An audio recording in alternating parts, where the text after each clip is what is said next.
A palla dos tellados das Pallozas de Piornedo segue caendo. Os últimos temporais danaron aínda máis as cubertas que precisan dunha reparación urxente. A mía está derrotada porque está o teito moi viejo, moi viejo. Xa en falta de palla xa lle puñemos unhas poucas de xestas para que non marchara a palla toda, que non quedara a madeira toda de toria, toda perdida.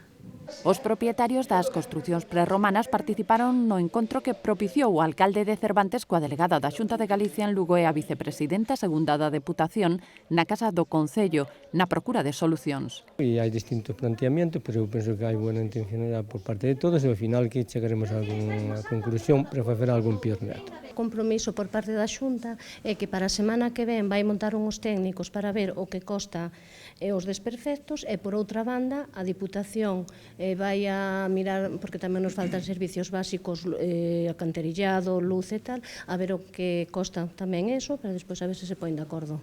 Así o decidiron mentres a Xunta enviara técnicos para avaliar a deterioración das pallozas e facer unha estimación económica.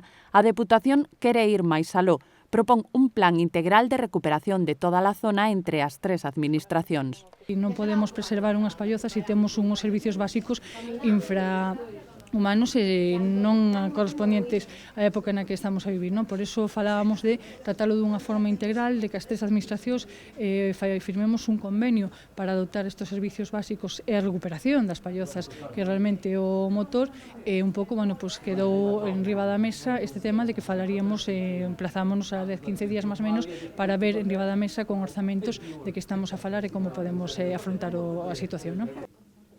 Digo que se avanzou, xa demos aí un paso. A conservación das pallozas condiciona en boa medida o futuro dos Ancares, cuxa riqueza medioambiental e etnográfica é a base do seu desenvolvemento.